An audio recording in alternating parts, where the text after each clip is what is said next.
Olá, podcasts.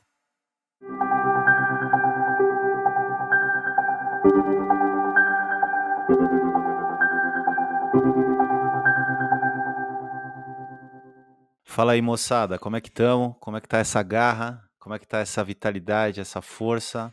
Eu sou o Thiago. E eu sou o Robin. Estamos começando mais um O Fim, o podcast que aborda a espiritualidade para quem cansou de buscar, não achar e se enganar. Mano, eu tinha esquecido do outro dia, que coisa ridícula. Não, e eu tô lendo a E sua camiseta, Tigers of Pantang. é uma banda incrível, velho, é uma banda da Sério? hora, É dos Tang anos de Tang 80. mesmo? É. Do suquinho? Pantang, do suquinho. Não, não é. É uma banda de metal, hard rock, sei lá que porra é Tigers of Pantang, mas é muito massa. E se vocês têm dúvidas, críticas, sugestões, se vocês querem mandar sugestão de tema pra gente, que é muito bom, até porque a gente tá ficando sem criatividade já há muito tempo, manda e-mail pra gente no contato@ofim.xyz, contato@ofim.xyz. A gente vai falar sobre um tema hoje. Alguém falou pra gente conversar sobre isso há um tempo e eu não me lembro quem foi. Peço desculpa. Mas eu acho que é um tema incrível, incrível, incrível, e o Robin tem algumas reflexões que ele tem feito sobre esse tema. E a gente vai falar sobre o fim da vida. E aí eu vou passar a bola pra ele e depois a gente vai trocando ideia aí. Não, a reflexão que eu tava tendo, acho que ontem, hoje, sei lá, acho que hoje, tive até uma conversa com uma pessoa sobre isso também, era sobre eficiência, né? E como a gente enxerga que eficiência, de modo geral, a gente assume que eficiência é uma coisa boa, né? Eu mencionei que eu não sei, em algum podcast, eu acho que no nosso último episódio, eu mencionei que eu estava ouvindo um podcast com o Jacob Collier, e rolou essa discussão lá, né? Que, putz, se você parar para pensar, se a eficiência é bom, né? Por que você vai para um show de uma banda? Por que você vai num show do Tigers of Pantang? Né? Exato. E não ouve É só o muito álbum de mais. estúdio. Exato. É muito mais eficiente você botar no Spotify e ouvir a música, né? Então a gente tem essa ideia de que eficiência é bom, mas o que é eficiência, né? O que a gente determina como eficiência? E, cara, às vezes a gente quer simplesmente curtir as coisas. Quer dizer, a gente sempre quer só curtir as coisas, né? E o meu pensamento, enquanto eu estava ouvindo isso rolar, foi, cara, se você parar para pensar friamente, se você quer viver o resto da sua vida da forma mais eficiente possível, daqui para frente, você tem que morrer agora. Você tem que morrer agora, porque aí que ela foi eficiente, né? Porque no final das contas, a gente nasce e morre. Tipo, a eficiência é a gente chegar no fim o mais rápido possível. Então, o lance, quando você falou o fim da vida, né? Vamos falar sobre o fim da vida, para mim veio muito isso, né? Por que a gente está desesperado tentando viver a vida da forma mais eficiente, se a forma mais eficiente de viver a vida é morrer, né? E aí, quando a gente saca isso, quando a gente para refletir um pouco sobre isso, eu acho que a gente dá um passo e fala assim, cara, então, cara, não quero morrer, né? Tipo, não tá fazendo sentido isso, essa conversa da eficiência. Então, o que a gente quer ao final das contas, né? A gente quer degustar. A gente quer curtir. E aí, na curtição, a gente pode ser eficiente, pode ser ineficiente. Isso é irrelevante, né? A gente quer estar presente e curtindo. Né? Então, essa foi minha reflexão inicial que eu tive, que eu queria trazer antes que eu esquecesse. Cara, maravilhoso. E uma coisa que eu exploro muito, assim, que eu acho muito fascinante, eu acho que é um termo bom, assim, como as pessoas têm medo da morte, bicho. É uma Sim, coisa que, ultimamente, eu tenho refletido muito mais sobre isso do que jamais eu refleti a minha vida toda, né. E o tema do programa é o fim da vida, né. E, automaticamente, quando se fala de o fim da vida, as pessoas associam que há a morte, né. sim. E a gente pode até entrar e explorar a incerteza completa disso, mas, Uhum. eh, eu fico fascinado de por que as pessoas têm tanto medo da morte. E eu já conversei com pessoas que me disseram: "Ah, eu tenho medo de sofrer". Ok, quantas vezes a gente já não sofreu na vida? Eu já conversei com pessoas que dizem: "Eu tenho medo de sentir dor". E pessoas que têm tatuagens gigantescas no corpo, assim, que a dor não é um problema, não é uma questão, né. Tipo, pessoas que já passaram por dores, falam que teriam medo de sentir dor. E quando a gente começa a investigar sobre isso,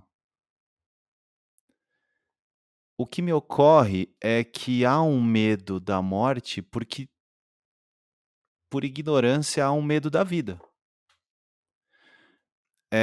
As pessoas estão o tempo todo fugindo da vida, o tempo todo fugindo da vida. Eh, e cria-se automaticamente pela nossa mente várias desculpas para justificar o fato da gente estar fugindo da vida, né. Religião, política, bom senso, várias coisas que a nossa mente toma como verdades e depois da fuga de determinada coisa, um pensamento aparece do tipo: "Ah, eu não fiz isso por conta disso". Aí a gente também tem 2 lados da coisa, que tipo, a gente não tem controle nenhum sobre fugir ou não da vida, mas talvez o nosso condicionamento, baseado no fato da gente não compreender at all como a nossa mente funciona, faz com que cada um dentro do seu universo particular, cada personalidade, cada ego construa cercadinhos ali de noções, de conceitos e de definições que a gente fica só circulando ali dentro e a gente não conhece nada que não seja esse cercadinho criado pela nossa mente. E o conceito de morte, ele traz uma ruptura muito imediata nesse cercadinho que a nossa mente cria, de conceitos, de percepções, de aversões e de apegos. É como se naquele momento que que a vida deixa de existir, nesse hipotético momento que a vida deixa de existir, é como se esse cercadinho de preferências e aversões de cada um de nós, ele deixasse de existir. Aí quando a gente começa a olhar, que talvez seja por isso que a gente tem tanto medo do fim da vida, que nos faz ter medo da vida, que faz com que a gente acabe temendo a morte, quando a gente observa, esse cercadinho não é que ele foi criado pela nossa personalidade ou pelo nosso ego. Esse cercadinho é a nossa personalidade e o nosso ego. Só que esse cercadinho, ele é feito de pensamentos, de emoções, ele não é algo físico, palpável, isso não existe, mas para vocês entenderem o que eu estou querendo explorar aqui. Eh, esse cercadinho por si só, ele não existe, ele é como um redemoinho de água na água, ele é água, né. E quem tem medo de deixar de existir é esse cercadinho que é nosso ego.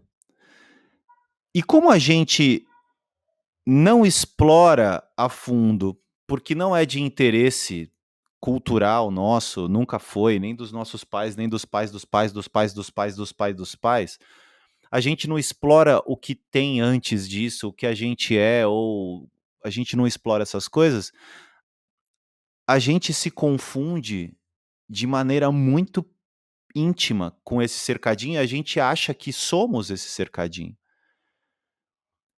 Então é justamente por isso que há um medo da vida, que teoricamente é um oceano muito maior do que esse cercadinho, então a gente se limita a gente tem uma ideia de limitação de ficar dentro desse cercadinho, por mais que seja só um conceito ou só uma ideia.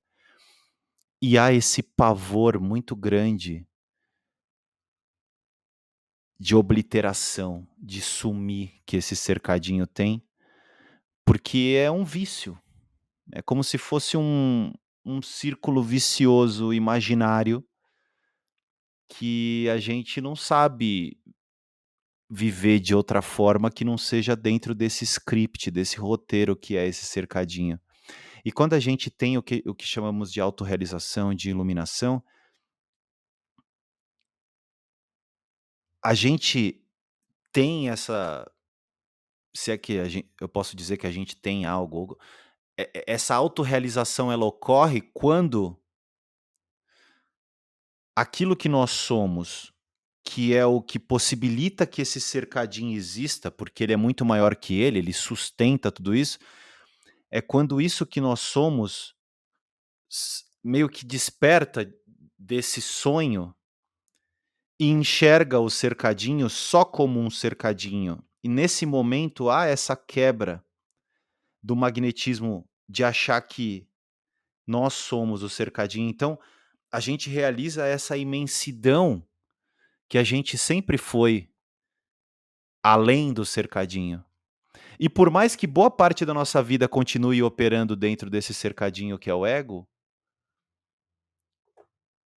esse processo de aversão e apego, ele fica muito mais brando e a gente acaba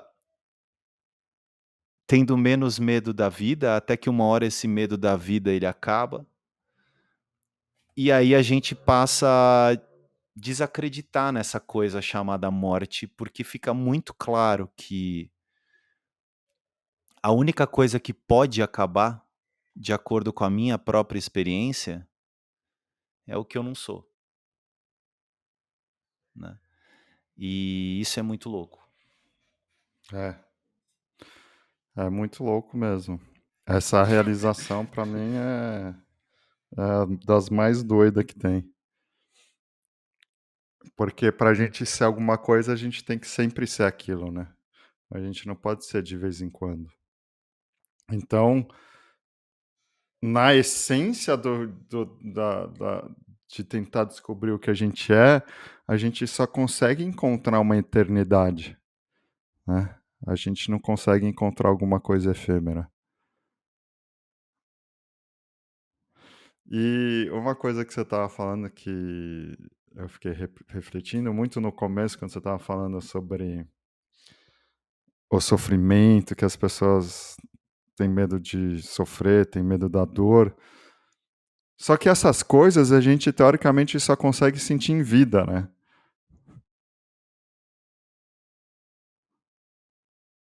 Se você tá morto, por tudo que a gente imagina sobre a morte, você não pode sentir nada disso, porque você tá morto.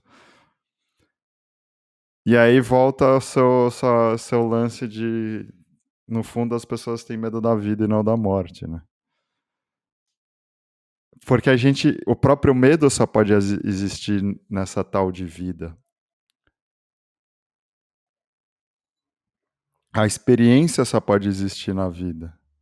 Tudo o só pode conceito de existir. morte, como falam Sim, pra só gente, pode só existir. pode existir na vida. Sim. A experiência da morte só pode existir na vida. Sim. Então, assim, a gente inclusive, nunca experiencia a morte, se você parar para pensar. É. É impossível você experienciar a morte porque você tem que estar vivo para experienciar a morte. Isso. Inclusive teorias de pós-vida, teorias de Éden, de purgatório. Tipo, você só pode experienciar isso se você estiver vivo. É muito fascinante isso. Vivo dentro do que a gente chama de vivo hoje em dia, né? Sim, sim, Dentro de uma personalidade, sim, dentro de um ego, sim. dentro de... E aí é muito louco porque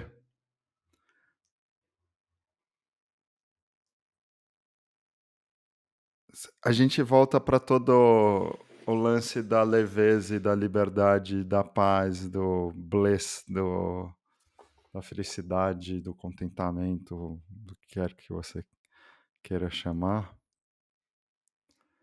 E a gente olha para tudo isso e a gente percebe que o único lugar que isso pode existir é agora. Que o único momento que eu posso ser feliz é agora. Que eu posso ter leveza é agora. Então, quando a gente olha para a eficiência da vida, olha para os desejos da nossa vida, olha para as necessidades da nossa vida, olha para as ansiedades da nossa vida, olha para a morte da nossa vida. Elas são ideias presentes sobre nada. Porque elas não são sobre o futuro. Porque o futuro é desconhecido. Elas não são sobre o passado. Porque elas são pensamentos sobre o que a gente imagina que foi o passado e não o passado em si. E elas estão sempre acontecendo agora. E eu acho muito louco como a gente vive a vida investindo numa felicidade futura.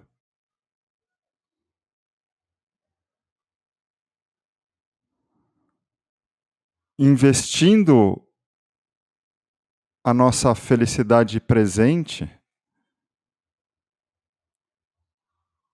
para uma possibilidade de felicidade futura, sendo que o único momento que a gente pode ser feliz é agora. O único momento que a gente pode estar em paz é agora. E a gente se rouba, não se rouba, mas a gente eclipsa essa paz e essa felicidade de agora. Esse ego eclipsa essas qualidades fundamentais como uma distração.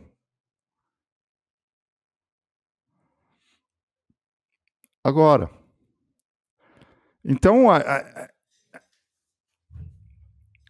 o fim da vida acontece, de uma certa forma, por esse eclipse de pensamento da nossa natureza. Porque a nossa natureza, o que a gente é na essência, é vida. É a paz, é o bem-estar. Aquilo é vida, é o amor que a gente falou no último episódio, eu acho. Infinito que é a vida.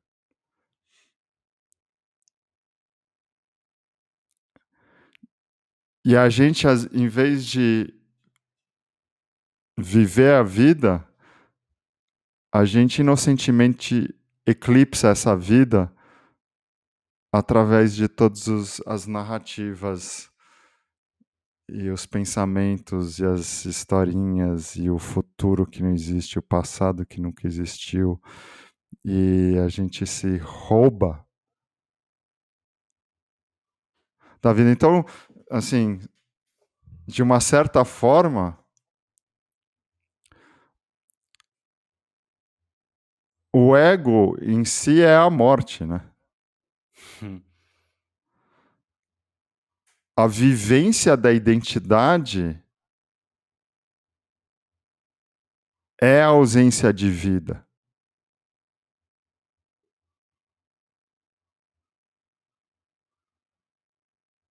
Ou a ausência da conexão total.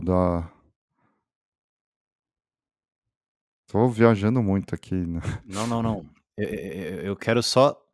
Eu vou trazer uma reflexão e eu não vou ter nem mais nada para falar, porque eu acho que você chegou num espaço que para mim é o bastante, que é por isso que a gente fala que depois da autorrealização, da iluminação, é que a vida começa, né? Porque há uma morte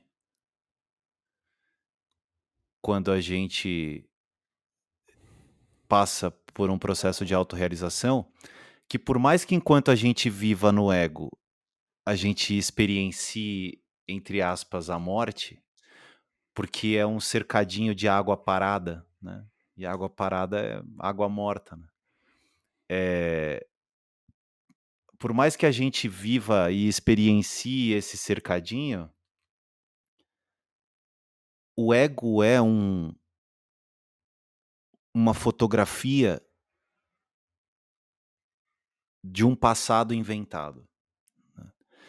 Então, enquanto a gente é refém do ego e a gente tem essa crença muito profunda de que somos a nossa personalidade, enquanto eu tiver essa crença de que sou o Thiago, a gente vive uma fotografia de um passado inventado, de um passado que tem características psicológicas, sensoriais, que definem um personagem chamado Thiago. E quando a gente saca isso e mesmo que não seja de forma definitiva, a gente passa a vislumbrar isso que a gente pode chamar de vida, porque é vida pura aquilo que a gente é. E quanto mais a gente perde essa obrigatoriedade de sermos nosso ego, é como se fizesse uma rachadura nessa barragem e essa vida vai inundando isso e a água que tinha aqui antes, que é essa fotografia do passado, vai saindo e vai entrando água nova e vai até que em determinado momento a gente nem se lembra direito de quem a gente achava que era. E a gente passa a experienciar a vida, vida pura, cada vez mais. E é isso. Não tenho mais nada pra falar, não. Nem eu.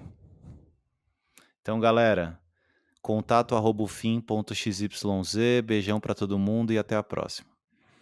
Beijão, gente.